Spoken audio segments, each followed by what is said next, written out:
Imagine returning to a settlement you helped establish, and finding every person gone. No voices. No families. No soldiers. No children playing in the streets. Just empty wooden buildings, an abandoned settlement, and a forest slowly reclaiming the land. This is the mystery of Roanoke. In the summer of 1590, English explorer John White finally returned to Roanoke Island, off the coast of what is now North Carolina. He had been away for nearly 3 years. When he left, more than 100 English colonists were living there. Among them was his daughter, Eleanor Dare, and Eleanor had given birth to a child named Virginia Dare. She was born in August 1587 and became the first English child known to have been born in the New World. But when John White returned, the settlement was empty. The people were gone. And White could not find an obvious explanation. There was no battlefield. No clear sign of a massacre. No bodies. No large-scale destruction. Instead, there were clues. 2 words would eventually become famous. The first was carved into a tree, CRO. The second was carved into the wooden palisade, CROATOAN. For more than 4 centuries, historians, archaeologists, and researchers have tried to answer the same question. What happened to the lost colony of Roanoke? Did the colonists die? Did they move? Did they join another community? Were they attacked? Or have we misunderstood the mystery from the beginning? The truth is, we still don't know for certain. But the story of Roanoke begins long before John White discovered the empty settlement. In 16th century England, the country was looking across the Atlantic. England wanted new territory. It wanted trade. It wanted resources. And perhaps most importantly, it wanted a foothold in the Americas. But England was not alone. Spain was already one of the world's most powerful maritime empires. Spanish ships crossed the Atlantic. Spanish settlements were expanding. And England feared that Spain could dominate the New World. One of the Englishmen who became deeply involved in overseas expansion was Sir Walter Raleigh. Raleigh supported the idea of establishing an English colony in North America. The location eventually chosen was Roanoke Island. Roanoke lies along the outer banks of present-day North Carolina, but there was something the English quickly had to understand. Roanoke was not an empty wilderness. Indigenous communities had lived throughout the region for generations. The Carolina Algonquian peoples had established communities, trade networks, fishing practices, and relationships with the surrounding environment long before the English arrived. The first English expeditions therefore entered an already inhabited world. At times, there was cooperation. At other times, there was trade. And eventually, there was conflict. The English dream of building a permanent colony would prove much harder than expected. In 1585, England attempted to establish a military colony on Roanoke Island. Soldiers, sailors, and colonists arrived. They built fortifications. They constructed buildings. They explored the surrounding region. But almost immediately, problems appeared. Food was limited. The environment was unfamiliar. The English depended partly on relationships and trade with indigenous communities. And those relationships could become tense. The colony was also shaped by military thinking. The English were not simply creating a peaceful farming village, they were establishing a strategic outpost in a dangerous geopolitical environment.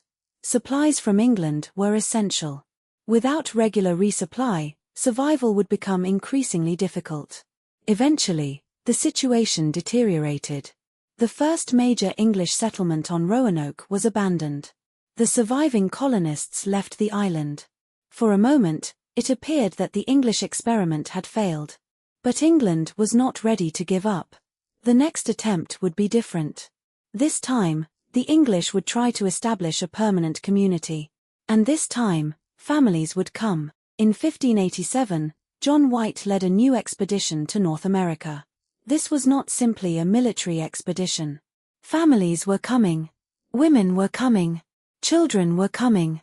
The goal was to create a genuine English settlement. The ships crossed the Atlantic carrying people, food, tools, weapons, clothing, and everything the settlers believed they would need to establish a new life. But even before reaching their destination, there was a problem. The settlers were supposed to establish themselves farther north, around the Chesapeake Bay. Instead, they were left at Roanoke. The reasons involved the expedition's pilot and the difficulties of continuing the voyage. Whatever the exact circumstances, Roanoke became their new home. The settlers began rebuilding. They repaired existing structures. They constructed new buildings. They gathered food. They worked the land. And for a short time, life continued. Then something extraordinary happened. On August 18, 1587, Eleanor Dare gave birth to a daughter. Her name was Virginia. Virginia Dare.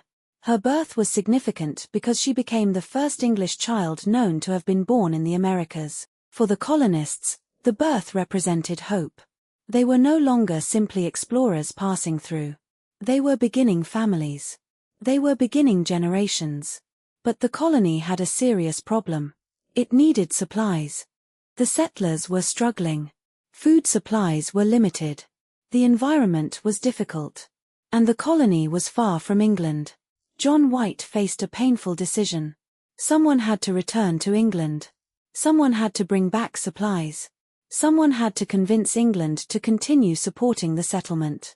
White agreed to go. But before he left, the colonists established a simple system for communicating their destination if they had to move. If they relocated, they would carve the name of their destination into a tree or another visible structure, and if they were forced to leave because of danger, they would add a distinctive sign. It seemed like a practical solution. White left Roanoke. He expected to return. But history had other plans. When he reached England, circumstances made his return extremely difficult. England was moving toward war with Spain. The Spanish Armada threatened England. Ships and sailors were urgently needed for the war effort. The resources that might have carried White back to North America were being redirected toward national defense. Months passed. Then more months. The colonists waited. White waited. And eventually, years passed. Nearly 3 years separated White's departure from his return. During that time, the people on Roanoke were largely cut off from English support. We don't know exactly how they lived. We don't know how their food supplies changed. We don't know whether they experienced disease. We don't know whether they established relationships with neighboring communities. And most importantly, we don't know whether they remained at Roanoke the entire time. Finally, in 1590, John White was able to return. He sailed across the Atlantic once again. After years of uncertainty, he was heading back to his daughter. Back to his granddaughter. Back to the colony. On August 18, 1590, White reached Roanoke Island. He must have expected to see people. He expected to hear voices. He expected to see signs of life. Instead, he found an empty settlement. The buildings were abandoned. The people were gone. White searched the area. He looked for evidence of what had happened. But there was no obvious battlefield. There were no bodies. There was no clear evidence of a violent attack. And then he found the first major clue. The letters, CRO. They had been carved into a tree. White then discovered another inscription. This one was much clearer. CROATOAN. The word was carved into the settlement's wooden palisade. To White, the meaning seemed obvious. CROATOAN was associated with an indigenous community and a place in the region. Perhaps the colonists had moved there. Perhaps they had left Roanoke deliberately. Perhaps they had taken their belongings and traveled south. White wanted to investigate. But there was another problem. The weather was turning dangerous. White and the expedition attempted to continue their search. They wanted to reach CROATOAN. But the Atlantic coast was unpredictable. A storm disrupted the voyage. The ships were damaged. The expedition was forced away from the area. And the opportunity to investigate the clue disappeared. This is one of the most frustrating parts of the Roanoke story. John White actually had a clue. He knew the word CROATOAN. He believed he understood what it meant. But he was unable to follow the trail. And after that, the mystery became much harder to solve. White never found his daughter. He never found Virginia Dare. He never found the other colonists. And there would be no eyewitness account from the settlers explaining what happened. That left future generations with fragments. A deserted settlement. A carved word. A few archaeological traces. Historical documents. And countless theories. One of those theories would become the most famous. The colonists may have moved to CROATOAN. The word CROATOAN is important because it wasn't random. It referred to an indigenous people and to a location associated with them. The English had already encountered people from the region. They knew the area. They knew there were established communities there. And the colonists had a reason to seek help. Roanoke was difficult to survive in isolation. The settlers could have decided that their best chance was to move. They might have divided into smaller groups. They might have traveled by boat. They might have followed waterways. They might have carried their belongings south. And perhaps some eventually joined indigenous communities. This possibility is important because colonists did not necessarily have to disappear in a single dramatic event. They could have disappeared from English records while continuing to live. Imagine what that would mean. An English settler joins another community. They marry. Their children grow up speaking different languages. Their descendants become part of a new community. Within a generation or two, the original English identity could become difficult to trace. This is one possible explanation. But there is an important problem. We don't have definitive evidence proving that the entire Roanoke colony moved to CROATOAN. Archaeologists have discovered European objects in the wider region. Those objects are interesting. They may support movement or trade. But an artifact alone cannot tell us exactly who carried it. European objects could have been traded between communities. They could have traveled long distances. So the CROATOAN theory is compelling. But it is still a theory. CROATOAN is not the only explanation. Another possibility is that the colonists moved inland. The waterways of coastal North Carolina created natural routes through the region. The settlers could have traveled toward areas around the Albemarle Sound. They could have joined other indigenous communities. They could have established smaller settlements. Or they could have split into several groups. This would make the disappearance even harder to trace. Instead of one colony disappearing, there could have been several small groups gradually absorbed into the surrounding population. Then there is the possibility of disease and famine. Roanoke was a difficult environment for people who were unfamiliar with it. The colonists faced limited supplies. Environmental conditions could change. Crops could fail. Disease could spread. And without regular support from England, survival would become increasingly difficult. But again, there is a problem. If a large number of colonists died at Roanoke, where is the archaeological evidence? Where are the graves? Where are the remains? Why wasn't the settlement destroyed? The evidence doesn't provide a simple answer. Then there is another theory. Spain. England and Spain were bitter enemies. Spanish forces knew that England was attempting to establish colonies along the North American coast.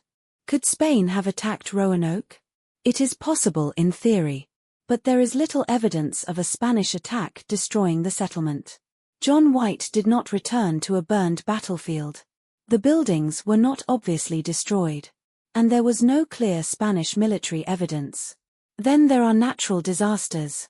A hurricane could have damaged the settlement. But again, the surviving evidence does not provide a definitive explanation.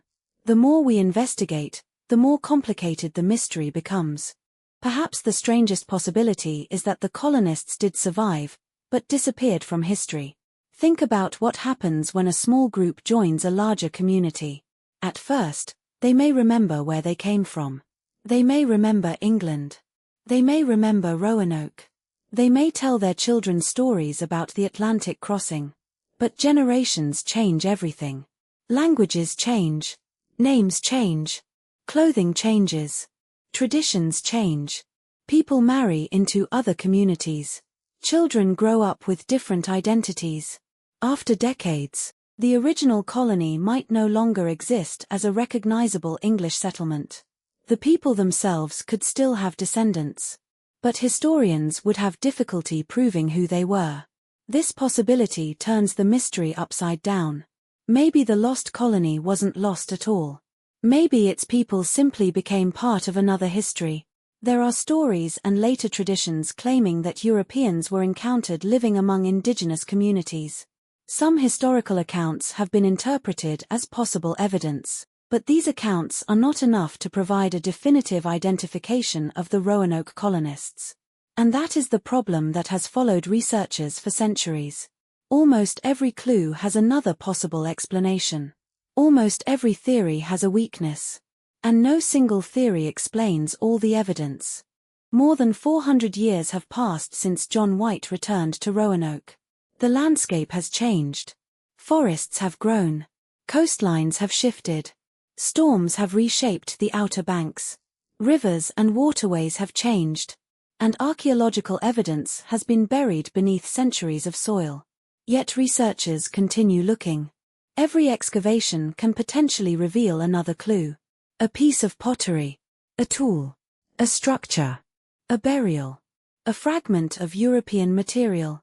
Any discovery could change the story. But for now, we have to separate what we know from what we believe. We know that English colonists arrived at Roanoke. We know that Virginia Dare was born there. We know John White returned to England for supplies. We know he was unable to return for nearly 3 years. We know that when he finally returned in 1590, the settlement was abandoned. We know that CRO was carved into a tree. We know that CROATOAN was carved into the palisade. And we know that John White never found the colonists. Beyond those facts, the story becomes uncertain. Maybe they moved to CROATOAN. Maybe they traveled inland. Maybe different groups went in different directions. Maybe disease and hardship reduced the colony. Maybe some survived and assimilated into indigenous communities. Or perhaps several of these things happened at once. That may be the real mystery of Roanoke. Not simply that 117 people disappeared, but that their story may have continued somewhere beyond the records we have. Somewhere in the forests. Somewhere along the rivers. Somewhere among communities whose histories survived even when the English colony did not. 4 centuries later, we are still searching for the missing chapter. And perhaps one day, archaeology will finally find it. Until then, one word remains carved into history. CROATOAN. And the mystery of the lost colony of Roanoke remains unsolved.